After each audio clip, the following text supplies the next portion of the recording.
اب آئیے ہم دوسری چیز کی طرف چلتے ہیں.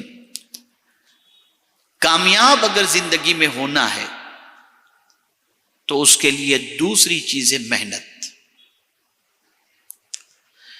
بغیر محنت کے انسان کامیاب نہیں ہو سکتا.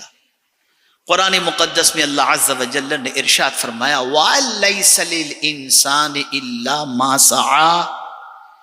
انسان کو نہیں ملتا مگر وہی جتنی کہ اس نے کوشش کی. اب کوشش کتنی کرنی ہے، کس حد تک کرنی ہے؟ تو آقا کریم صلی اللہ علیہ وسلم ارشاد فرماتے ہیں کوشش کے صلے کے حوالے سے، اور جب میں اس رزلٹ کو دیکھتا ہوں تو میری عقل دنگ رہ جاتی ہے.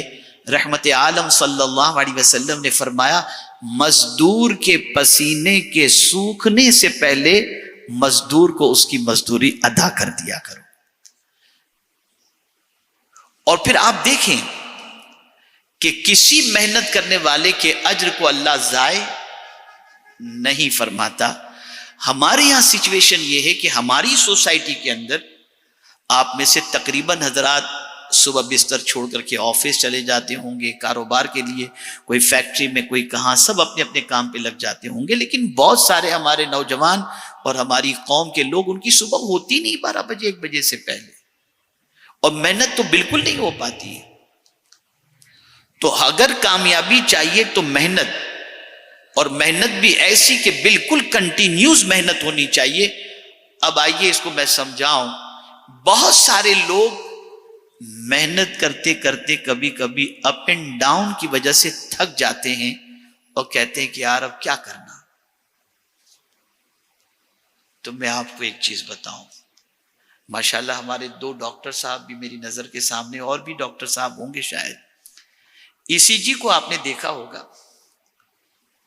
ECG میں اگر سیدھی لائن آ جائے نا تو فنش، آدمی مر گیا.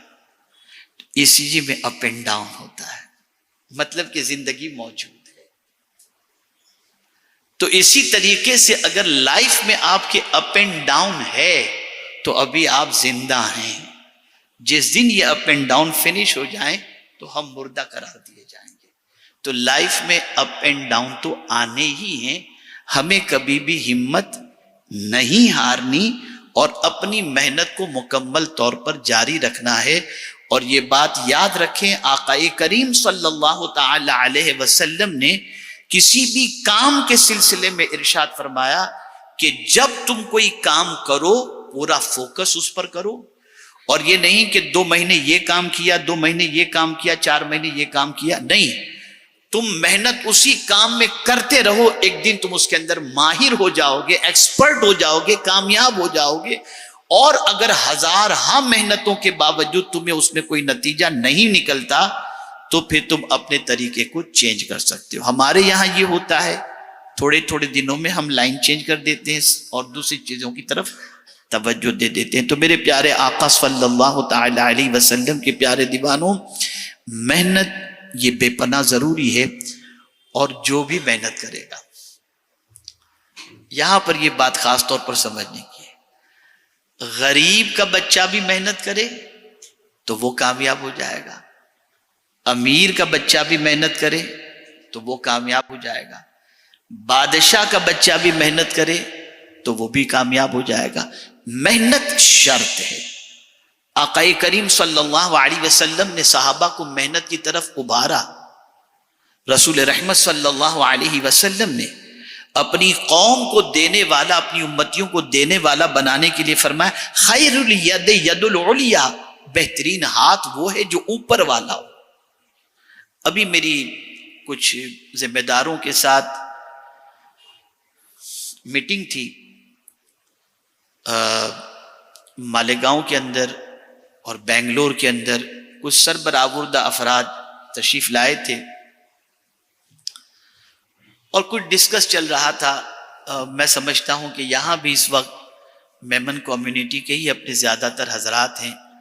تو بات چلی سورت میں اور مالیگاؤں میں، دونوں جگہ پر. تو مجھ سے کہنے لگے اپنی قوم میں ہم یہ کر رہے ہیں، یہ کام کر رہے ہیں، یہ کام کر رہے ہیں، یہ کام کر رہے ہیں. مجھے خوشی ہوئی سن کر. تو میں نے ان سے ایک کویشچن کیا کہ مجھے یہ بتائیے کہ آپ اتنا سارا قوم کے لیے کام کر رہے ہیں، آپ کی قوم نے کتنی ترقی کی مجھے بتائیے. کہا نہیں ماشاءاللہ کافی ترقی کرے. میں نے کہا آپ کے پاس کیا اس کا کرائٹیریا ہے؟ آپ کس اعتبار سے کہتے ہیں کہ قوم کا کرائٹیریا جو ہے یہ اس کرائٹیریا کے مطابق ہماری قوم نے ترقی کی؟ انہوں نے کہا ماشاءاللہ پڑھ لکھ رہے ہیں بچے لوگ، گھر ہے، ساری چیزیں ہیں، کام کاج کر رہے ہیں، ساری چیزیں. میں نے کہا نہیں، میرے نزدیک ایک ہی کرائٹیریا ہے اور وہ یہ ہے، آپ دیکھو کہ آپ کی قوم کے اندر لینے والے بڑے یا دینے والے بڑے. اگر لینے والوں کی تعداد بڑی ہے تو آپ کی قوم ترقی نہیں کی، اور اگر دینے والوں کی تعداد بڑی ہے تو آپ کی قوم نے ترقی کی ہے. یہ ایک کرائٹیریا ہوتا ہے. سرکار دینے والا بنانا چاہتے تھے، اس لیے کہ ظاہر سی بات ہے جو لینے والا ہوتا ہے اس کی آبرو محفوظ نہیں ہوتی، وہ احساس کمتری کا شکار ہوتا ہے.